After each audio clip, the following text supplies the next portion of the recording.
Jacki is down at the Alpha Island Conference in Abbey Leaks. A very good morning to you there, Jacki. Hi, Rob. It is so good to be with you guys this morning. I'm here at the Alpha Ireland Conference in County Laois at the beautiful Abbey Leaks Manor Hotel. And we've had a real treat of inspiring talks, music, prayer over the past 2 days. And we've really been looked after so well by the Alpha Ireland team and the staff of Abbey Leaks Manor Hotel. The theme of this year's conference is Discover. And those in attendance have already discovered many new ideas and resources for bringing more life into their communities and parishes.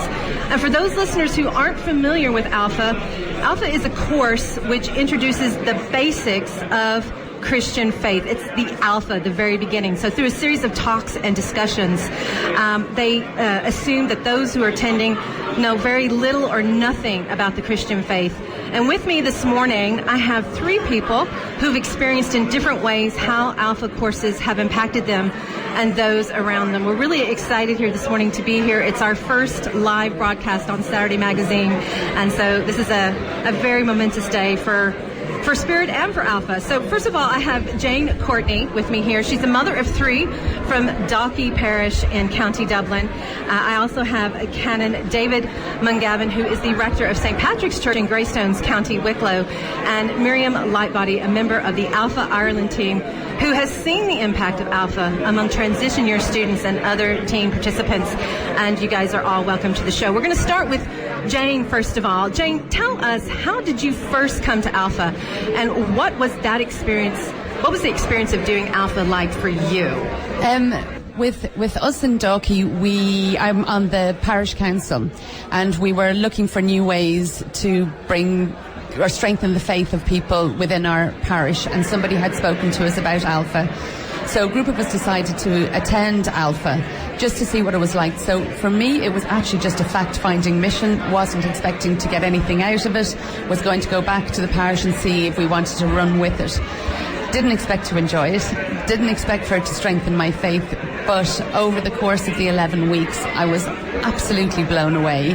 Became completely committed to Alpha, and we then went from there to a group of us formed a connect group together to read Father Mallon's book, and now we're really pushing for a parish renovation, and I'm now heading the Alpha courses in the parish, and we're halfway through our first one. So it, from the point of view of bringing it to the parish, it was hugely successful, but then in my personal life as well, it strengthened and brought me forward into very, very strong relationship with Jesus and God. Wow. And discovering the Holy Spirit. That's amazing. That is so amazing. And Jayne, tell us, how has this affected your attitude to how you participate in your own parish? It changed how I prayed, and I learned how to pray in a much more direct and simple way. And my prayer every day was, please just use me whatever way you want to use me. I don't know which way to go with this, but I'm open to be used in any way.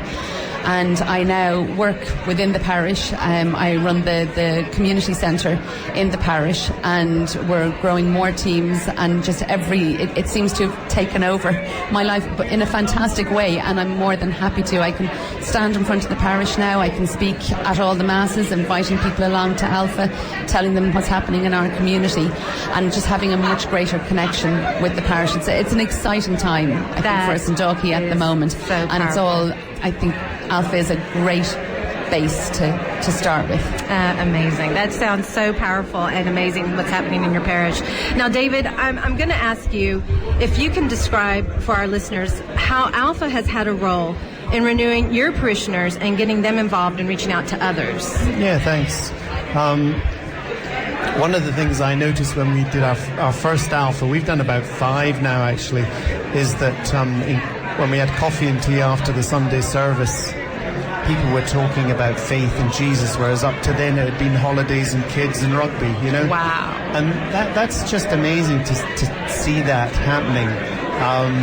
Still needs to be encouraged, but we've done a number of Alphas, and I think it just puts, I suppose, thinking about it, I think what Alpha does is it puts Jesus Christ right in the middle of the questions and our faith. Whereas I think if we're not careful, church and denomination and all those things can take the place of Jesus, you know. So I think Alpha does that really well. So it puts Jesus back in the center of things. The cross. Yeah. Tell us about some of the initiatives you started in cooperation with the local Catholic parish. Yes. That's been a great development, particularly in the last year. It started, I think, when last St. Patrick's Day, we thought, well, Patrick's Day is a great day in the town and so on and so forth, but if you look at the floats, there's nothing really to do with St. Patrick or faith or whatever. So we decided to do a joint float for the churches together, and we did, the theme was Land of Saints and Scholars, and dressed up Father John and the other priests, and I dressed up as well as a scholar, and that just made a statement. People loved it, and the fact we were doing it together went down really well. Wow. Then we started talking, and that's led to us doing a joint Alpha, which has already started. It's been a great development, and again what it's doing is putting Jesus in the middle of things, and people, I think, can now start talking about being a Christian rather than a Catholic or a Protestant or whatever else. So it's just been good. It's been a good thing. Yeah. And if you're just joining us now, we're broadcasting Saturday Magazine Live at the Alpha Ireland Conference in Abbey Leaks at the Abbey Leaks Manor Hotel, and we're speaking to David. David, just tell us, I'm really curious to know, how do you hope your parish and church can move from the maintenance to the mission that we're talking about here today? Yeah, I mean, that is the great big challenge, I think, for all priests and clergy. I think it really is a question of putting Christ in the middle and using faith, evangelism, and building on that. I think if we put... we have a tendency, I think, to just focus on maintenance. But I honestly think when we do that, the tail wags the dog. Or another way of looking at it is, you know, the identity of the church is like a graveyard rather than the living faith.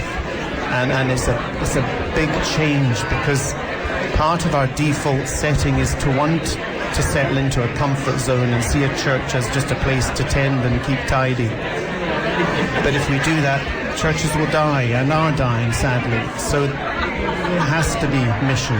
Sure, that's what Jesus himself said, wasn't it? Go out there and make disciples. Yeah, absolutely. So Alpha is a great tool in leading to that. And the other thing we've picked up on is divine renovation, which I think can be for a church what Alpha can be for an individual, if you like. That's one way of looking at it. Yeah, very good. Thank you, David. Thank you. We also have Miriam here with us, and Miriam is working with the youth part of Alpha. Miriam, I'm really curious to hear about where you're running these Alpha courses for young people. Can you tell us a little bit about that? Yes, I can. So we're running Alpha mostly in schools. We run it as part of the RE program, and it's really great. Some schools will invite us to come. Others, we've kind of asked around, but more and more we're getting invited. So if we only had more volunteers, we'd go further. We're actually so good to have an invitation, isn't it? Yeah, that's great. So we're in Mitchellstown and Presentation Girls. We have run it in Mallow. We'll be running it again this year. We are also in the boys' schools in the city. We're in Douglas. We're in Christian Brothers School. And yeah, we're in Closh de Christ Ree as well in Douglas. And we've also run a really great little parish group in Macroom. And that's lovely because the church can own that. You know, the problem with running it in a school is, what do you do after? Where's your follow-up? But in a church, it's great because these young people have been part of their church mission now. They're doing like a mission month or something. And apparently they've all got really into it. And all they want to know now is how to evangelize to their friends. So that's really cool. That is so cool. And why do you think Alpha is making such an impact on young people today? I think love about Alpha is that it's so open. It lets people kind of talk about what they care about. It lets them ask really good questions. I think a lot of young people, I can't say that they're like tired of religion because they haven't experienced it, to be honest. My young people, their grandparents go to Mass, their parents do nothing, and they know nothing about Mass really, so that's the truth. But they have faith, and they just don't know what it is. And that's what I love about Alpha, is we start at the beginning with them. Something I think is really interesting is that I would say the most powerful part of my work is teaching them how to pray. They love prayer. They're interested in it. They're not afraid of it. And they love the spiritual, and they're curious about that. So I love introducing them to the Holy Spirit. And I think that's what's so powerful about Alpha, is that it really gives a real place to the Holy Spirit. It doesn't kind of put him at the end. He's in every part of it. And He's then in the Holy middle. Spirit Day is so important. He is. He really is. And finally, Miriam, I just want to ask you, how do you see local churches getting involved and helping to find a place for these young people so that once Alpha is finished, they can get involved and continue to grow in their faith? Yeah, that's been a real struggle for us, to be honest. I would just so encourage local churches that, like, if you want young people to come to your church, not to just magically expect them to show up by themselves somehow. Their parents probably won't bring them, but run a youth alpha in your church. You probably have a nice building somewhere. Run a youth alpha and then adopt those youth afterwards and get your youth to go to the youth alpha as well. Something that's amazing I found in my own church was that some of our youth didn't even know how to read the Bible, and we didn't know that. Wow. And running youth alpha, it really taught them the basics of the faith that they said they professed. So it's really important. But youth alpha is an incredible tool, but don't be looking inside your parish. Don't be looking inside your church. Look outside. Look at the people who live in the estates and the villages all around you, and get them in through youth alpha, but use it as an open door. And the other thing I'd say is be sustainable. Don't just want them to come in and not think about what to do with them when they're there. They're young people and they need to be cared for and they need to be discipled. So come up with something to do afterwards as well and disciple them. That's the most important thing. Wow, Miriam, I am very encouraged that you have a hand in this, because that's the kind of attitude I think that we really need to have with our young people. Start at the basics, assume nothing, and make sure that there's follow-up for them afterwards. Thanks for doing the job you're doing. No worries, thank you. Guys, thanks so much. I hope you've enjoyed the couch today. We had 3 lovely guests here. It's been great to hear all that's happening in the schools, in the communities, in the churches, and how Alpha is having an impact around Ireland today. Jayne Courtney, Canon, David Mungavin, and Miriam Lightbody. Thanks so much, guys, for being here this morning and having the chat. Rob, back over to you in the studio. Jackie, thanks very much for bringing us that. It's just fantastic to hear what's going on down there. All the very best for the rest of the day now. Thanks for listening to our Spirit Radio podcast. Don't miss out. Subscribe today. Find out how at spiritradio.ie.